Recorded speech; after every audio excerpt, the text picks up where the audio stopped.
la Feria Internacional del Libro de Palacio de Minería les da la más cordial bienvenida. Les recordamos apagar o mantener en vibración celulares y cualquier dispositivo que pueda distraer al público e interrumpir a los ponentes. Les pedimos de la manera más atenta no consumir alimentos, gomas de mascar y bebidas dentro del auditorio. Por su seguridad, no hacer uso de los balcones. En caso de siniestro, la salida de emergencia es la misma por la que ingresaron. Les recordamos que esta actividad dura 45 minutos. Agradecemos mucho su colaboración. Que disfruten la presentación de las y los ponentes.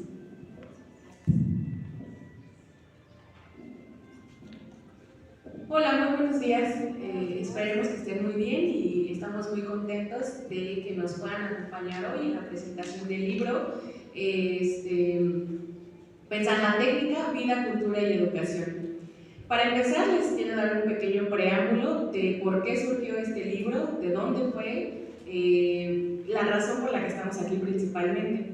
Este libro fue consecuencia de un seminario llamado Filosofía de la Técnica, que dio inicio el 7 de abril del 2021 y concluyó en tanto sus conferencias, sus clases, el 1 de abril del 2022. Después seguimos con él y todavía lo seguimos trabajando, pero ahora con el nombre de Pensar la Técnica. Esto porque acá conmigo los editores, Ana María Valle y el profesor Marco Jiménez, como lo podrán ver en el libro, si es que lo quieren descargar, y aquí está el código QR, nos hablan de que la técnica se puede pensar desde diferentes lugares, no solo desde la filosofía, también podemos hacerlo desde la pedagogía, desde la sociología, desde incluso los propios ingenieros, los arquitectos pueden dar algún pensamiento, podemos pensar también con ellos, los historiadores, etc. Entonces, estas conferencias se dieron en este periodo de tiempo y estas mismas son las que se presentan en el libro y que después nos van a hablar de ellos mis compañeros a mi derecha. En este libro participaron autores de la UNAM, de la FES Zacatlán, de la Facultad de Filosofía y Letras, de la Universidad Autónoma de Zacatecas, de la Benemérita Autónoma Universidad de Puebla, algunos invitados de Brasil, de Argentina, de Perú, entre muchos otros que podemos apreciar. Y bueno, para dar comienzo y que no nos come el tiempo, doy la palabra a mi compañero Moisés, que les va a hablar un poco de la primera parte de este libro. Bueno, buenos días, pues agradezco la invitación al libro.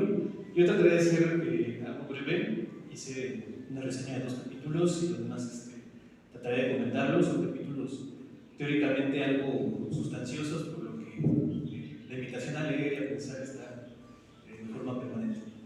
Comenzando con el prólogo del libro, Surgimiento y actualidad de la filosofía de la técnica, traslación de la conferencia inaugural del seminario Filosofía de la técnica, Pablo Esteban Rodríguez nos presenta un recorrido histórico sobre la filosofía de la técnica con el propósito de explorar las perspectivas teóricas que contribuyeron a su formación.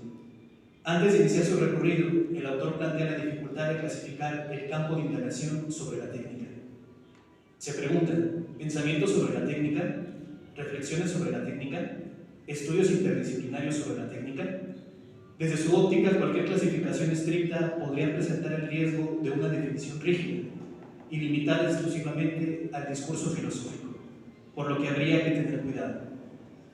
A partir del entrelazamiento de 3 posturas sobre la técnica, emanadas de 3 distintas épocas, Pablo Rodríguez articula un nudo teórico sumamente rico para abordar esta temática. La primera, la perspectiva antropológico-filosófica sobre la técnica. La segunda, la perspectiva instrumental. La tercera, la perspectiva reintegradora de la técnica y la cultura como elementos de una unidad. La primera perspectiva, nos dice el autor, plantea que los fenómenos técnicos son una extensión de alguna capacidad humana, empezando por las capacidades corporales.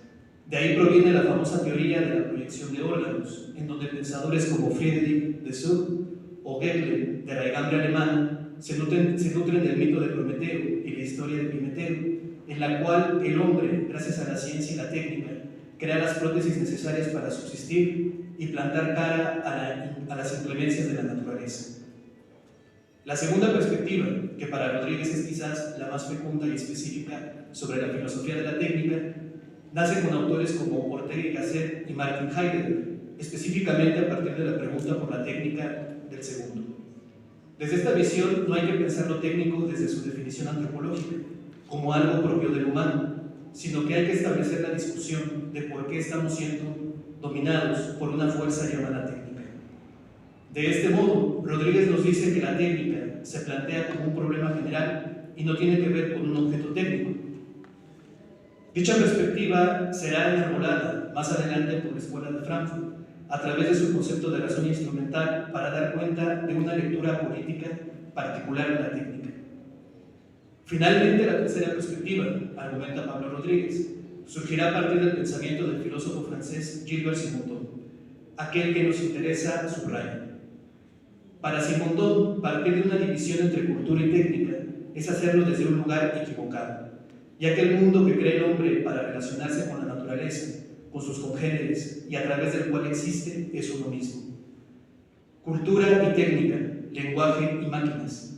Es por ello por lo que la máquina es humanidad cristalizada en palabras del autor. Desde una perspectiva de dominación a la máquina por el hombre, esta amplifica sus capacidades. Por el contrario, cuando la máquina domina al hombre, cuando se rebela contra su creador, es una calamidad y un peligro. Tal visión esclavista limita el pensamiento de la realidad. La importancia de Simondon para Rodríguez es el cambio intelectual que su pensamiento ofrece al problema teórico de la técnica. Este es el prólogo, es una conferencia con la que cerró el seminario en línea. Es una perspectiva, un recorrido histórico y teórico sobre la perspectiva de la filosofía de la técnica. Y otra cosa que también menciona Pablo Rodríguez es que la filosofía de la técnica es tan antigua como la misma sociología, pero con una influencia intelectual mucho menor, justamente por una especie de visión limitada de la técnica, de la función de la técnica en la sociedad humana. Continuando, iniciando con la primera parte del libro, correspondiente al rubro naturaleza y técnica, Sergio Espinosa Proa abre con el texto la parte del aldeirón. El autor inicia su escrito argumentando de manera contundente que la máquina es parte de la naturaleza. Para superar la dicotomía entre tecnofobia y tecnofilia, Espinosa retoma a Simondon. Nos invita a pensar nuestra relación con los objetos técnicos, como la de un director de orquesta, pues el hombre está entre las máquinas, no por encima de ellas. En ese sentido, la técnica, al ser naturaleza, puede ser tal como la vida, negentropía, es decir, combatiente al desorden y estabilizadora del mundo. Para pensar esto, nos dice el autor, es necesario ir más allá de la metafísica tradicional, que fundamenta al ser ya fundamentado de antemano. Para ello, tal como lo establece Deleuze, influido por Simondon y en la línea del pensamiento de Nietzsche, no hay un sentido dado de antemano, porque el sentido, tal como lo declaró también Foucault, es un efecto de superficie, sin que esta convicción tenga un ápice de desprecio por la procedencia. Por todo esto, el autor plantea que nociones básicas como sustancia, forma o materia quedan cortas para explorar el problema teórico del ser y nuestro mundo. Invita a adentrarnos en conceptos retomados de Simondon: información, resonancia interna, potencial energético y orden de magnitud. Y aún más, a entender el cambio de perspectiva de la ontología a la ontogénesis, que Simondon alcanza desde su humilde mote de, abro comillas, pensador de la técnica. Para todo esto es fundamental resaltar la importancia de la relación. En palabras del autor, el ser se hace deshaciéndose, se deshace haciéndose. Desde una perspectiva filosófica es difícil de entender, no así desde la vida. La relación no conecta seres preconstituidos, sino que los constituye al conectarlos. Esto no se reduce a un cambio de paradigma, modifica de raíz las pretensiones de la ciencia, es decir, de la metafísica. Con todo esto, nos dice Sergio Espinosa que no es casualidad que el pensamiento de Simondon en su tiempo corrió con la suerte de la indiferencia y la incomprensión, pues el pensador francés no apela ni a la conciencia ni al lenguaje como modos privilegiados de asegurar la transformación social, ni siquiera de su estabilización. Se remite a lo transindividual, a la parte del aldeirón, de la naturaleza, presente en cada uno. Finalmente, la lógica del objeto técnico es la simplificación y la concreción, lógica que opera con relativa independencia de las estructuras científicas que en principio los hicieron posibles. Siendo las máquinas parte de la naturaleza, del apeiron, el hombre se convierte entre ellas en un transductor, el embrague entre familias maquínicas, que por tanto enlaza el presente, lo actual, con lo virtual. Y pues bueno, los otros capítulos, de forma muy breve, el siguiente capítulo es Simondón, individuación y subjetividad, escrito por Nelson Guzmán Robledo. Ahí lo que el autor plantea es un recorrido sobre la concepción del sujeto, contrastándola con la concepción de individuación de Simondón, de Gilbert Simondón. Para el autor, para Nelson Guzmán, la individuación era entendida de forma fenoménica, en la conciencia, porque el ser ya estaba constituido ontológicamente. Él argumenta que es con Schopenhauer en donde el sujeto está constituido tanto por representación como por voluntad, en donde se puede dar un acercamiento hacia la formación de un sujeto no solo como pura conciencia, sino también como voluntad.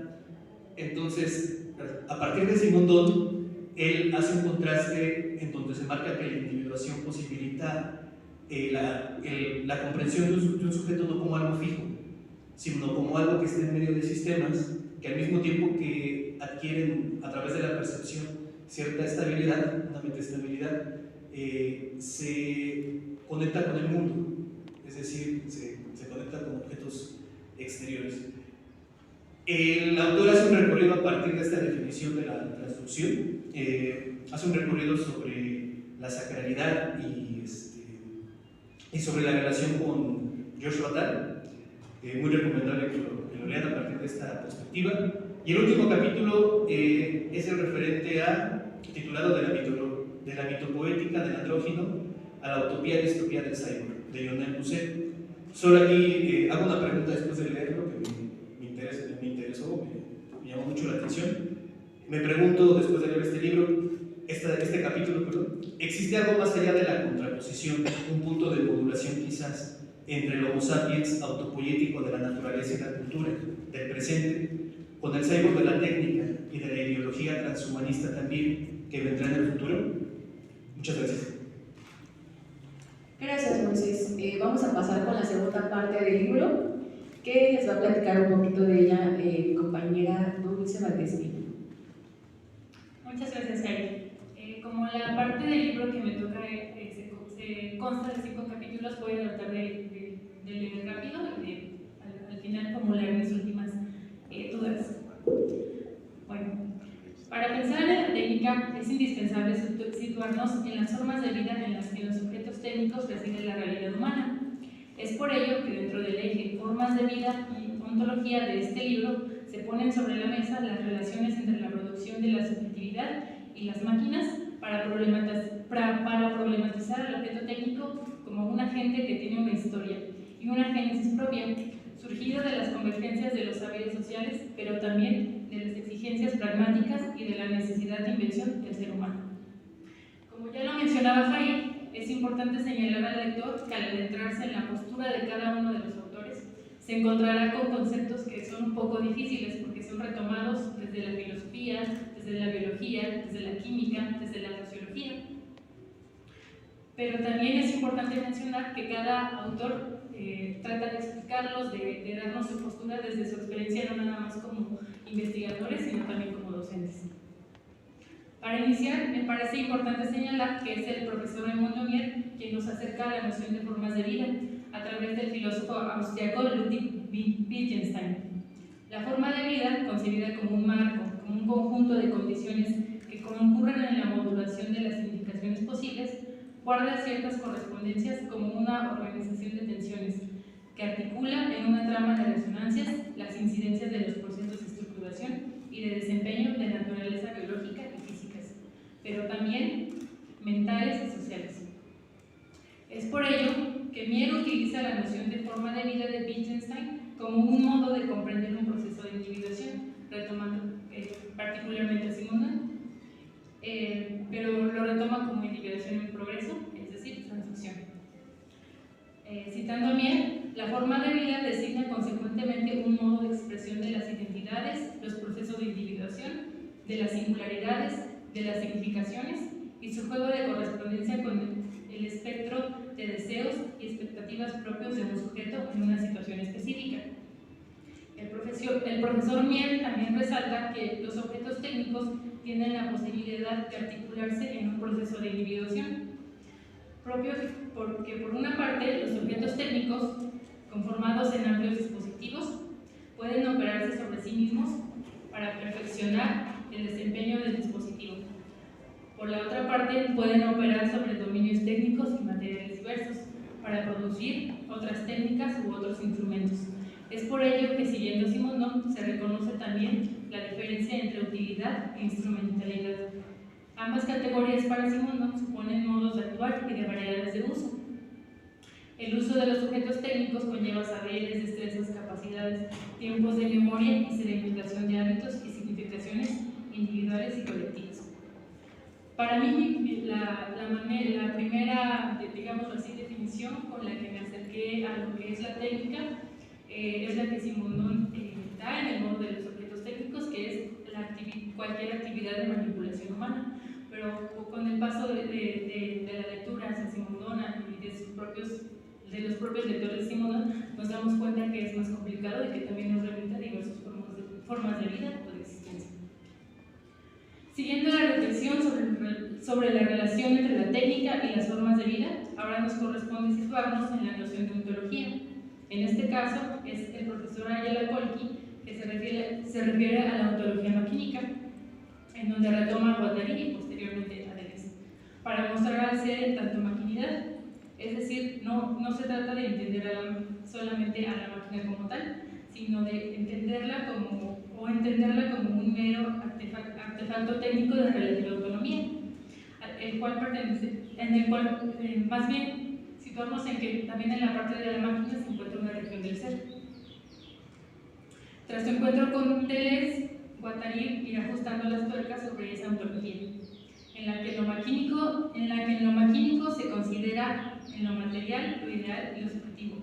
Citando a Ayala Colqui, bajo los goznes de esta maquinaria conceptual no es posible establecer un corte taxante estático, categórico entre naturaleza y cultura, o si se quiere, entre técnica y sociedad.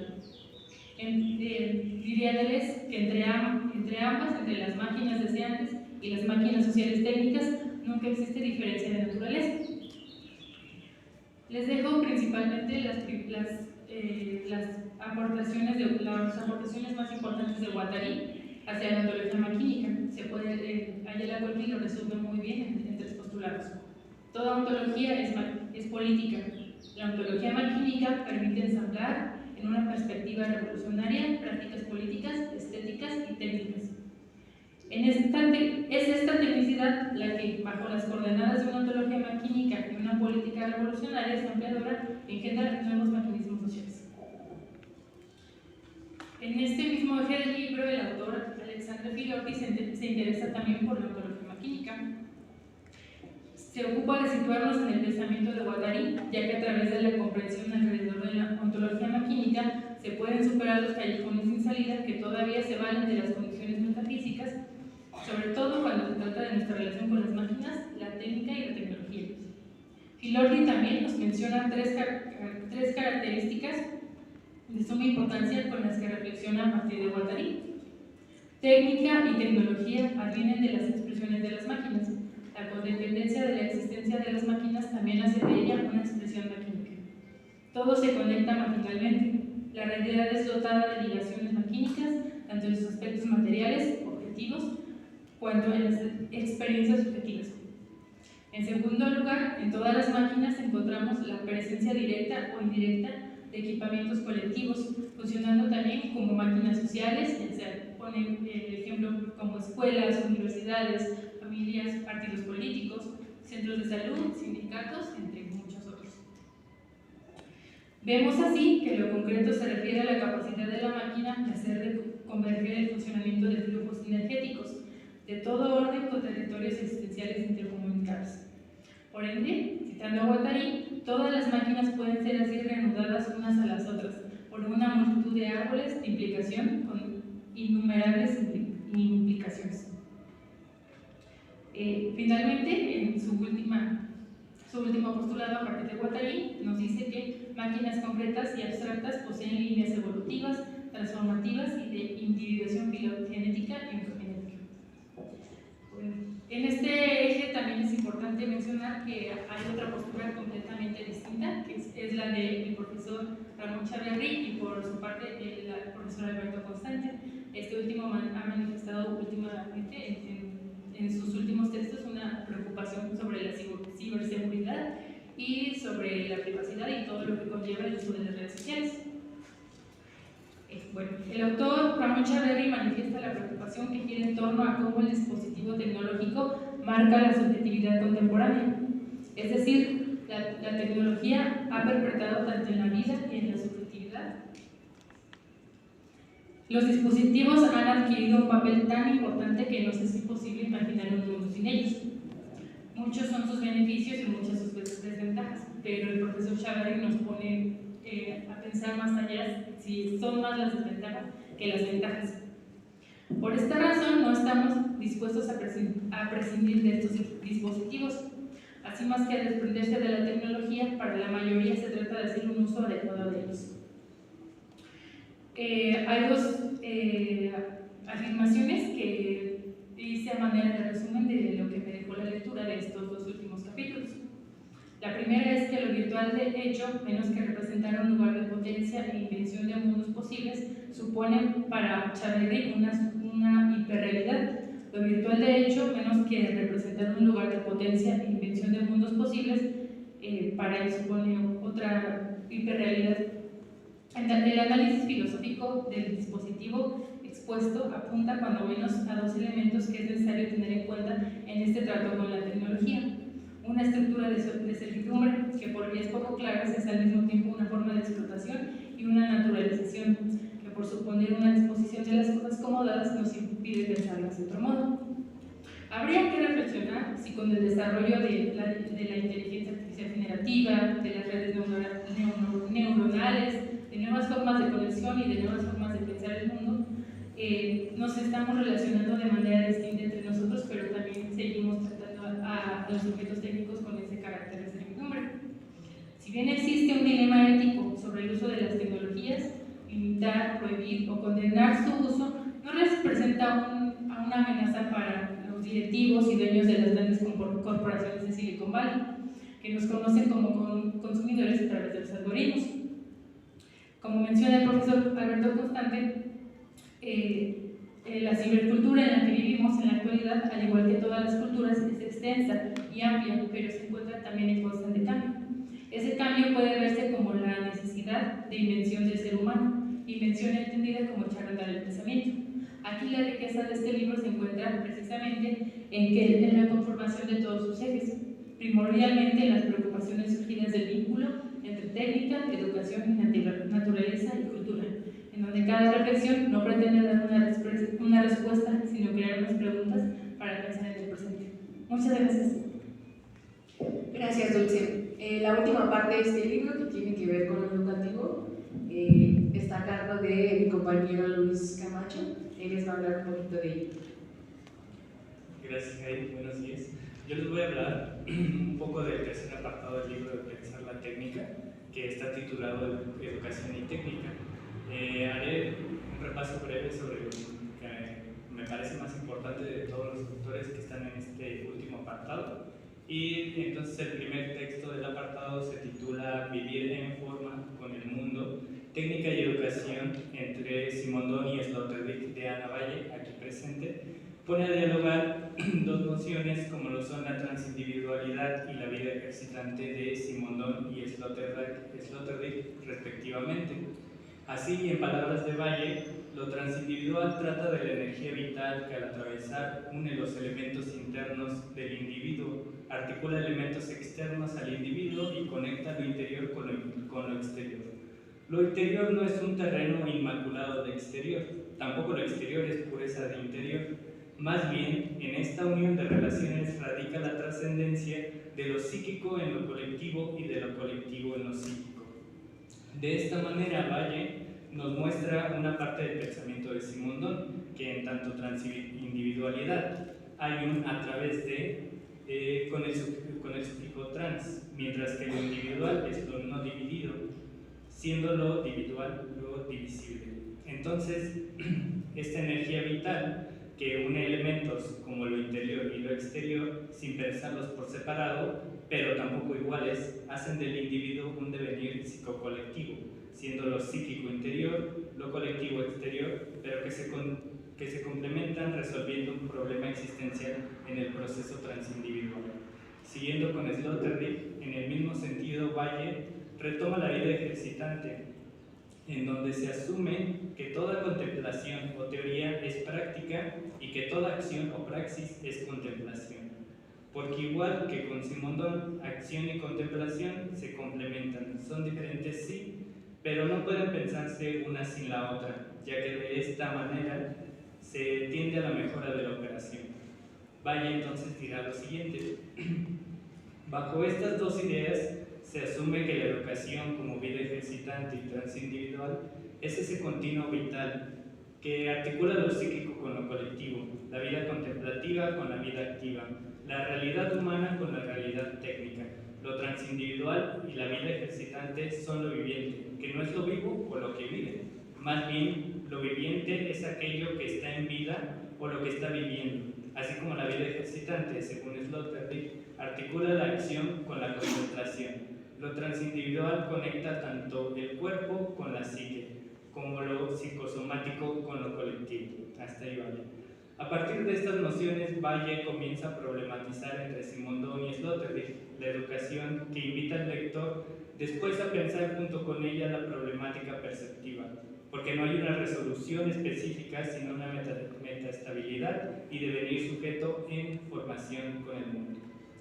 Sin alejarnos de Simondon, el siguiente texto, que lleva por nombre Transindividualidad, objetos técnicos y educación, de Catherine Traslaviña y Gabriel Macías, sigue problematizando la técnica, que ahora recuperando la relación del ser humano con los objetos técnicos, y a través de Simondon, Traslaviña y Macías mencionan que los objetos técnicos y el ser humano no son ajenos entre ellos.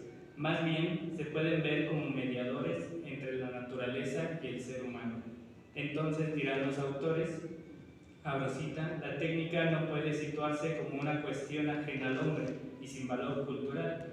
Técnica y cultura se constituyen entre sí, y a partir de las diversas transformaciones que surgen por su relación, es posible concebir un mundo en devenir.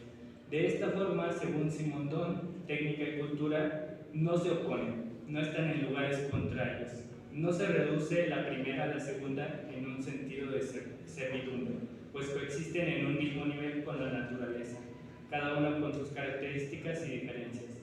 Es a partir de la relación que el hombre establece con el objeto técnico que el mundo se transforma, se modifica.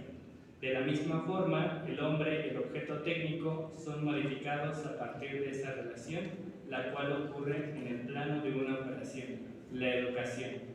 Hasta ahí los autores. Desde esta visión de Simondon, los autores parten para problematizar la individuación en la educación, junto con los objetos técnicos. Traslaviña y Macías se preguntan qué implica pensar el porqué de los objetos técnicos en los procesos educativos en la relación transindividual entre la realidad humana y la realidad técnica. Una problematización que deja inquietudes y abre preguntas para seguir pensando la educación. En el siguiente texto de Sigifredo Esquivel, llamado Arte, Educación y Biocapitalismo desde los márgenes e intersticios, es una provocación inmediata porque no solo cambia la visión que teníamos con los autores anteriores, sino que logra que quiera seguir leyendo y adentrándonos con él a una visión que, si bien es muy distinta, no es menos, y nos pone en sintonía con lo siguiente. Abro cita. La crisis civilizatoria en la que estamos inmersos implica modificar estilos de pensamiento y de acción. La globalización financiera está en crisis. El humanismo y los derechos humanos están en crisis. El universalismo, hasta ahora abstracto, con una carga geopolítica inexcusable, no ha podido generar un marco común de diálogo democrático con justicia social. La crisis ambiental y la crisis humanitaria tejen una poderosa urdimbre de creciente devastación. Hasta ahí el autor. Con esto, estemos de acuerdo o no, Esquivel aborda la realidad de forma que exalta la resistencia como una forma auténtica del pensar, así como retoma Deleuze y Guattari y su concepto de rizoma para mostrarnos que el pensamiento no es algo intelectual cerrado, más bien es un potencial provocador y convoca agenciamientos, así como encuentros e interconexiones con otros agenciamientos.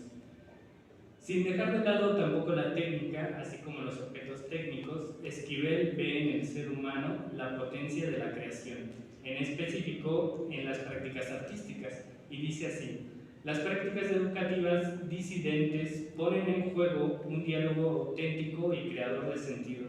No reproducen el orden instituido, todo lo contrario, movilizan su cuestionamiento e interpelación sin fin. Hasta ahí Esquivel. Para concluir, el último texto de Sandra Cervantes se titula Educación virtual, capital humano, control y gubernamentalidad. Recupera el imperativo de formarse para durante toda la vida en una realidad neoliberal que exige del sujeto una inversión como la educación virtual juega un papel importante.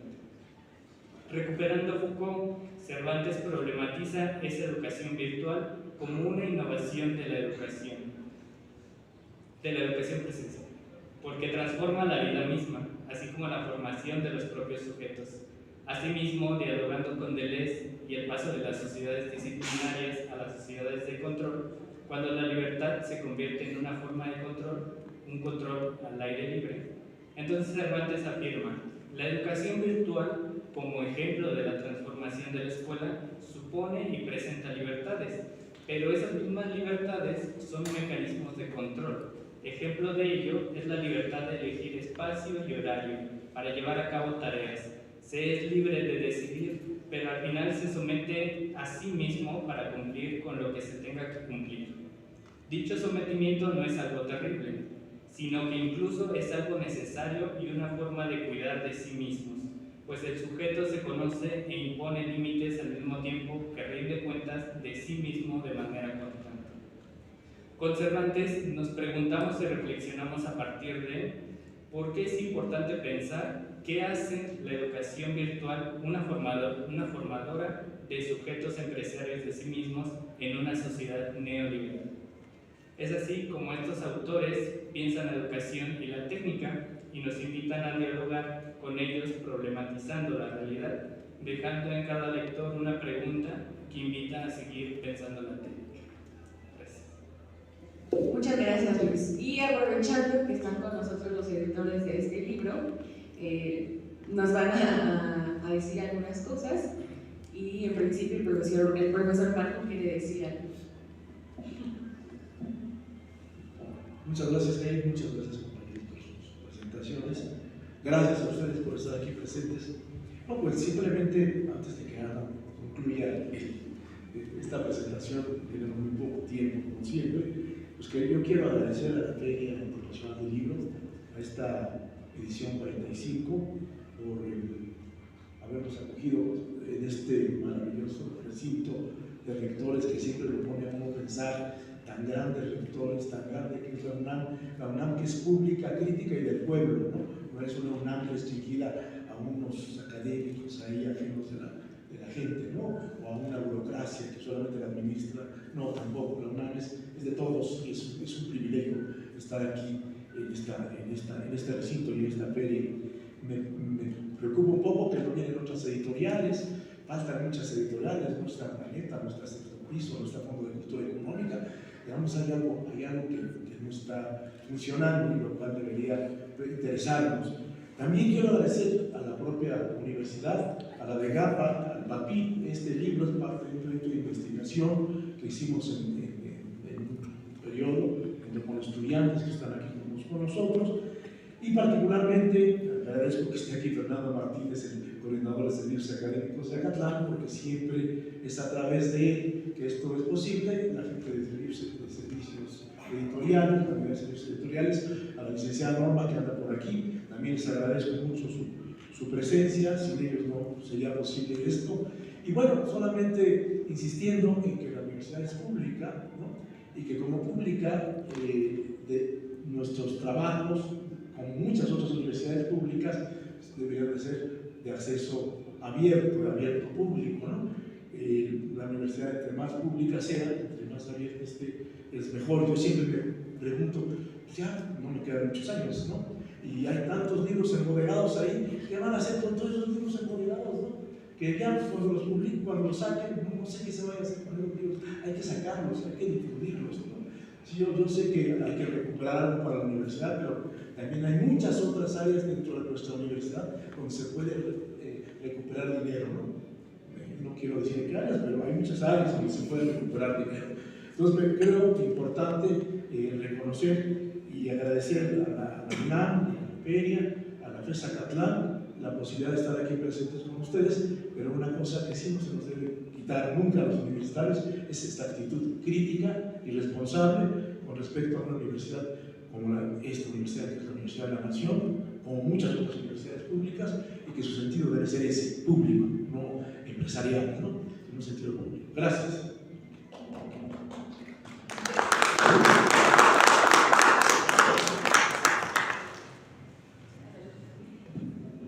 Gracias. Bueno, yo termino con los que empezaron agradeciendo mucho a Moisés Martínez, el licenciado en Sociología.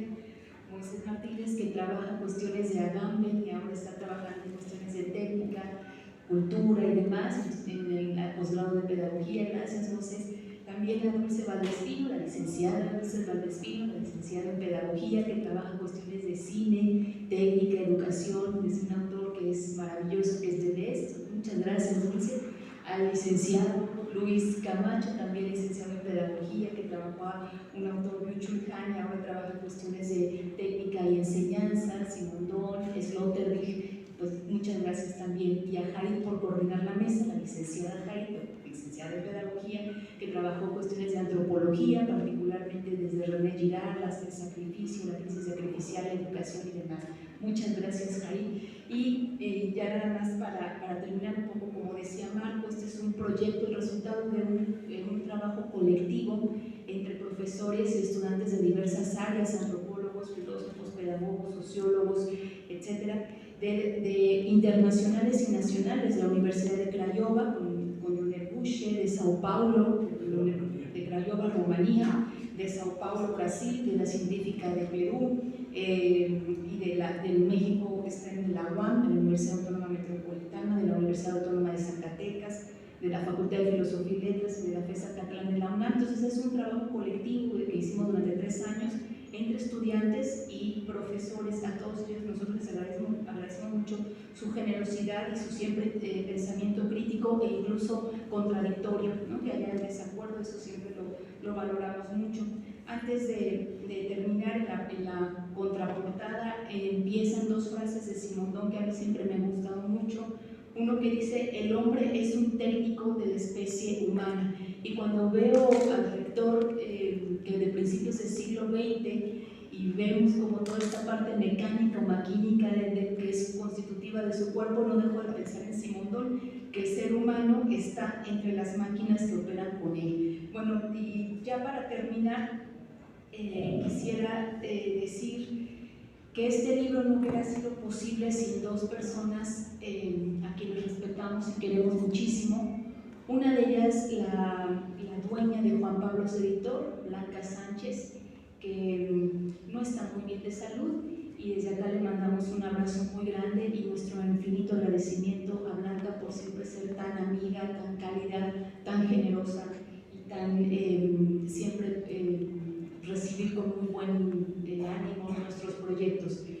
Y a la otra gran y maravillosa persona, nuestro maestro Raimundo Mier, quien falleció hace unas semanas, que colaboró en este libro y que ha sido una piedra angular y un eje fundamental para pensar no solamente la técnica, la vida, la educación, la cultura. Lo queremos mucho y donde esté sabe que nos seguiremos riendo con él, ¿no? Que tiene un sentido del humor muy ácido, muy irónico, y lo queremos mucho. Va por Raimundo Mier, lo queremos mucho y esto va dedicado a él.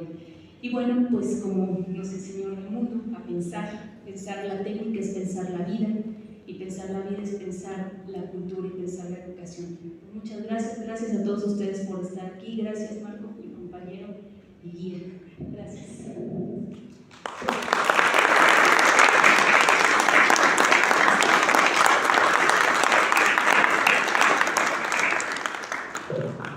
Lastimosamente solo nos quedan entre 5 o 10 minutitos, entonces no sé si alguien de ustedes quiera comentar algo, compartir algo, preguntar algo, pues a lo mejor no acerca del libro, esperemos que les haya dado una motivación para leerlo. Tenemos aquí, les repito, el código QR para poder descargarlo, pero a lo mejor algo de lo que hayan dicho mis compañeros, de lo que hayan dicho mis profesores, ¿alguien quiere decir algo?